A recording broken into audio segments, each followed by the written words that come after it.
Saya Amelia Inos Perwanti, NPM 2273-10374, Prodi Ilmu Pemerintahan. Video ini dibuat untuk memenuhi tugas proyek mata kuliah Politik Identitas dan Multikulturalisme, yaitu membahas tentang konflik Dayak dan Madura. Baiklah, sebelum saya menjelaskan bagaimana terjadinya perang sampit ataupun tragedi sampit ini, di sini saya akan menjelaskan terlebih dahulu bagaimana warga Madura itu bisa masuk ke Kalimantan, tepatnya di daerah Sampit, yang notabene di situ adalah bersuku Dayak. Pada masa kolonial Belanda ataupun pada masa pemerintahan Presiden Soeharto, beliau menetapkan sebuah kebijakan ataupun program yang bernama transmigrasi.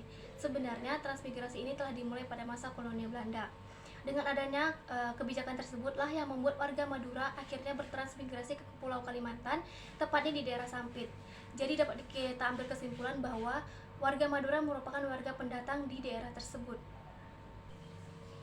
Perang Sampit ataupun tragedi Sampit salah satu peristiwa yang memiliki catatan yang sangat kelam, yang dimana di dalam perang tersebut banyak sekali terjadi pertumpahan darah, bahkan menelan banyak nyawa.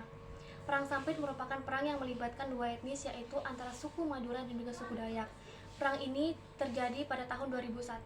Sebenarnya banyak sekali faktor yang menjadi penyebab terjadinya perang ini. Salah satunya yaitu perbedaan suku, perbedaan budaya, perbedaan kebiasaan, dan hal yang paling dirasakan oleh warga Dayak yaitu adanya terjadi ketimpangan sosial dan ekonomi di daerah mereka sendiri.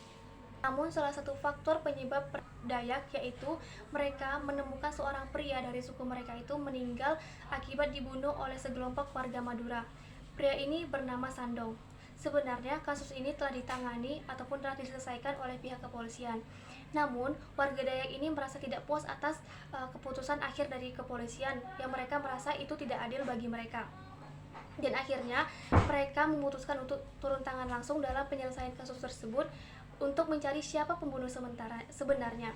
Tepat pada pukul 1 dini hari, tanggal 18 Februari tahun 2001, warga Dayak menemui rumah salah seorang warga Madura yang bernama Matayo, yang diduga mereka bahwa Matayo merupakan salah satu dalang di balik pembunuhan tersebut. Sesampainya di sana, mereka tidak menemui Matayo, sehingga akhirnya mereka membakar rumah Matayo yang menyebabkan 4 orang meninggal dan 1 orang luka-luka. Setelah mengetahui kejadian tersebut, warga Madura langsung terselimut oleh emosi dan amarah, sehingga mereka langsung merancang untuk membalas dendam atas kejadian tersebut. Tepat pada pukul 8 pagi, warga Madura mendatangi rumah salah seorang warga Dayak yang bernama Timil, yang mereka duga bahwa Timil merupakan salah satu penyebab terjadinya kejadian tersebut.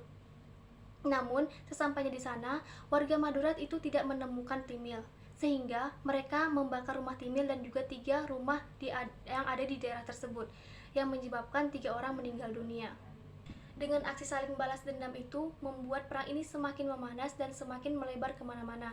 Bahkan suku Dayak yang bukan berasal dari daerah tersebut pun ikut turut dalam perang tersebut. Dan bahkan lagi panglima mereka pun ikut turut dalam melindungi suku Dayak yang ada di daerah tersebut. Suku Dayak semakin brutal dalam perang tersebut, yang mereka melakukan aksi pemenggalan kepala terhadap keturunan Madura ataupun terhadap suku Madura. Dan akhirnya kepolisian turun tangan langsung dalam mengatasi tragedi ini. Polisi juga menangkap 2 orang pelaku yang diduga sebagai provokator di balik terjadinya perang Sampit ini. Dan akhirnya perang ini pun berakhir dan mereka benar-benar hidup damai dengan menghargai adanya perbedaan suku, budaya maupun kebiasaan. Dengan berakhirnya perang ini, pemerintah juga membangun sebuah tugu atau monumen untuk memperingati perang Sampit ataupun tragedi Sampit ini.